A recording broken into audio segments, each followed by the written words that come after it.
오늘은 창세기 90번째 하나님을 떠난 인생은 어떤 모습일까? 라는 말씀을 함께 나누도록 할게요. 지난 시간 잠깐 한번 기억하면 하나님께서 아벨의 예배를 어떻게 하셨죠? 받으셨고 가인의 제사는 받지 않으셨죠. 그 이유를 살펴봤어요. 아벨의 예배는 흠량하시고 연락하셨지만 가인의 예배를 안 받으셨는데 그 다음 어떤 반응이었냐? 가인이 누구를 쳐 죽였죠? 자기 동생 아벨을 쳐 죽여요. 그 모습을 보면서 우리가 살펴봤던 게 죄가 사람을 집어삼킬 때 벌어지는 일이었던 거예요. 그래서 하나님께서 가인에게 너 동생 아벨이 어디 있냐? 이렇게 물으셨죠. 하나님께서 왜 물으셨을까요? 그게 다시 기회를 주는 거. 지난번 나눴던 게. 다시 기회를 줘서 너 죄에 어디까지 끌려갈래? 죄에 끌려가지 마. 그 말씀을 했던 것이고, 그런데 살인한 것도 모자라서 어땠어요? 가인은 하나님 앞에 어떻게 했죠? 당당하게 거짓말했어요. 하나님께조차 오히려 되물어요. 제가 뭐 동생 지키는 자입니까? 그 반역의 모습. 죄에 집어삼켜질 때 그 죄의 영향력과 결과가 얼마나 처참한지를 봤어요. 그리고 나서 땅이 울부짖고 호소하는 거. 이게 바로 그 지난번 살펴봤고. 그리고 가인이 그 죄를 짓고 나서 이제 인류의 모습을 하나님께서 말씀하시는 게 땅이 어때요? 일을 하는데 땅을 경작해도 일해도 그만한 성과 열매가 없는 거예요. 그게 죄의 모습이었고, 그래 저주받은 가인은 이제 어디를 가도 나그네 같아. 집이 아닌 것 같아. 고향이 아닌 것 같아. 그런 불안함, 타향살이처럼 인생을 살아가는 그게 죄의 결과이자 그래 그 모습이었다, 영향이었다라는 걸 살펴봤고, 또 하나님께서 가인에게 얼굴을 숨기시죠. 숨기셨다라고도 볼 수 있고, 왜냐하면 숨기실 수밖에 없었다라고도 볼 수 있어요. 왜 그렇죠? 뭐가 하나님과 가인을 갈라놨죠? 그죠? 죄악이죠, 죄. 죄가 하나님과 이 가인의 사이를 갈라놓은 거야. 그래서 우리가 지금 하나님의 자녀가 되었다는 것 자체가 얼마나 큰 은혜고 특권인지를 지난 시간까지 나눴어요. 오늘 본문은 가인을 향한 하나님의 말씀의 언약, 그리고 약속이 있고, 그런데도 불구하고 하나님을 떠난 인생의 모습이 어떤 모습인가가 이 가인의 모습을 통해서 보게 되는데, 그리고 하나님 아버지에게서 끊어진 사람, 그 모습을 우리가 현장에서 보게 돼요. 생수의 그런 대신 하나님에게서 떠난 사람의 모습, 그 모습을 볼 겁니다.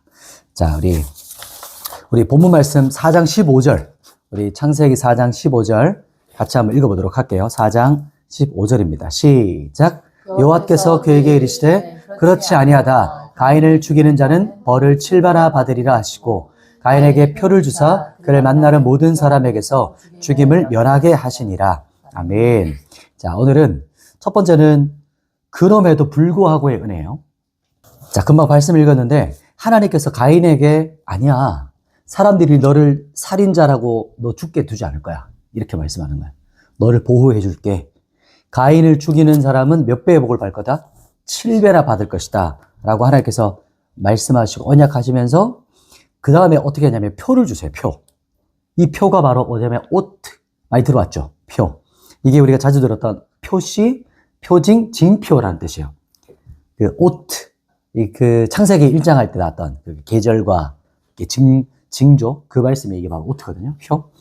이 말씀은 표 자체에 중요한 게 아니라 그 표가 말하는 그 의미가 있다는 게, 그게 더 중요해요.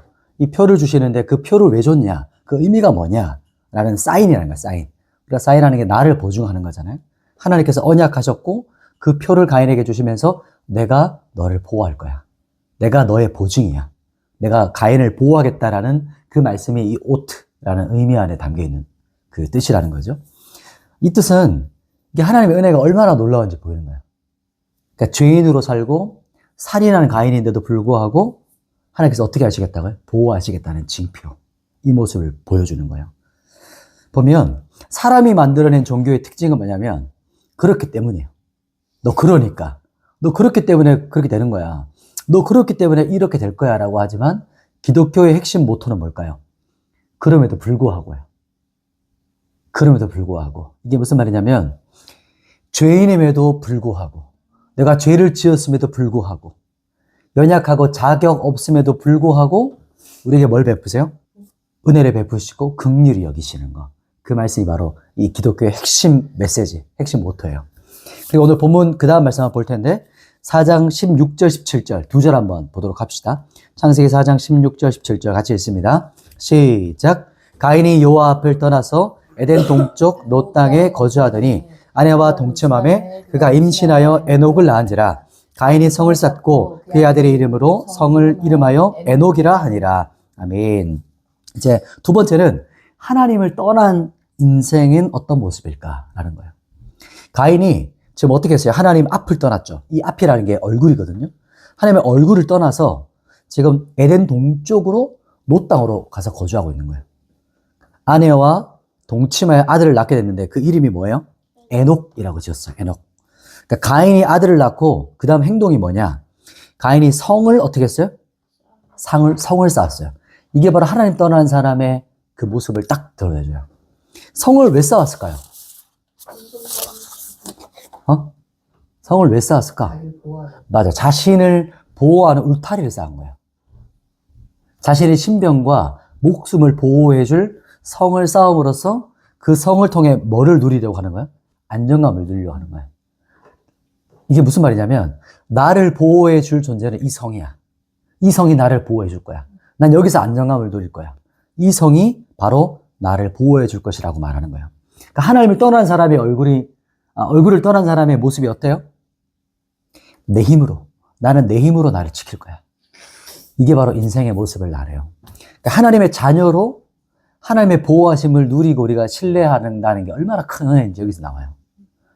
우리 인생에 내 힘과 노력이 아니라 하나님께서 나를 보호하신다. 이러한 신뢰. 그런데 하나님 떠난 인생은 자기 힘으로 해야 돼요. 내 노력으로 어떻게든 성을 쌓아서 그 안에서 살아가려고 하는 거예요. 그 성이 지금은 얼마나 다양하게 적겠어요. 뭐가 있죠? 뭐 돈이 있을 거고, 뭐 인맥, 사람, 또 권력, 영향력, 모든 수단들이 뭐예요? 나를 지키려고 하는 성이 된다는 거예요. 그 하나님을 떠난 인생의 모습을 예레미야서에서 이렇게 말해요. 하나님께서 이스라엘 백성이 저지른 죄악을 뭐라고 말씀하냐면 그 생수의 근원 대신 하나님을 버렸다 이렇게 말해요. 그리고 또 뭐라고 했냐면 터진 웅덩이를 팠다. 이게 바로 이 모습이야. 터진 웅덩이 뭐예요? 아무리 물을 담아도 물이 없어. 계속 목말라. 그 모습을 그 죄된 이 모습, 인간, 이스라엘 말하거든요. 오늘 본문 보면서 정말 나를 지키시고 또 보호하시고 나를 지키실 분은 오직 누구밖에 없다? 하나님 한 분밖에 없다. 이것에 대한 신뢰. 그러면서 이 가인의 모습을 보면서 내가 지금 누리고 있는 자녀됨의 특권, 또 이제 건세, 이것을 우리가 누리면서 살아가기를 축복합니다. 말씀을 정리할게요. 오늘 말씀을 첫 번째는 뭐였어요? 그럼에도 불구하고의 은혜의 표였어요. 표라는 것, 가인에게 보증해 주잖아요. 보호하시겠다 징표를 줬어요. 그런데 사람이 만들어낸 종교는 뭐예요? 그러니까, 그렇기 때문에 내가 해야 되는 거야. 너 그러니까 그런 거야. 그러나 기독교는 그럼에도 불구하고의 종교예요. 종교라고 말하기 좀 그렇죠. 기독교는 그럼에도 불구하고의 핵심 모토. 너 연약해도 하나님께서 지켜주셔. 내가 실수해도 하나님은 나를 신실하게 보호하셔. 우리가 죄인됨에도 불구하고 우리를 구원하셔. 우리를 사랑하셔. 이게 바로 기독교의 핵심, 그 긍휼, 은혜를 말씀하고 있는 거예요. 그리고 나서 가인을 보면서 하나님 떠난 인생의 모습을 봤어요. 가인이 아들을 낳고 했던 그 행동이 뭐였죠? 성을 쌓았던 거. 이 성을 왜 쌓았어요? 나를 보호해 줄 거야. 나를 지킬 거야. 내 힘으로. 그러니까 하나님 떠난 인생은 어떻게든 자기 힘으로 자기를 지켜야 되거든요. 거기서 안정감을 누리려고 해요. 그래서 성을 쌓아가고 하나님 얼굴을 떠나서 내 힘으로 어떻게든 살아가려는 그 안정감 없는 인생. 그런데 우리 이 본문을 보면서 어때요? 나를 지키시고 보호하신 하나님. 나의 어떠함에도 불구하고 나를 끝까지 책임지시는 그분을 신뢰하고 살아가는 거. 이게 자녀됨의 특권이에요. 이게 엄청난 은혜라는 걸 우리가 한번 살펴봤습니다. 제가 기도하고 오늘 말씀 마칠게요. 하나님, 나의 보호자 되신 주님, 주님을 신뢰하고 오늘도 믿음의 걸음을 걷습니다.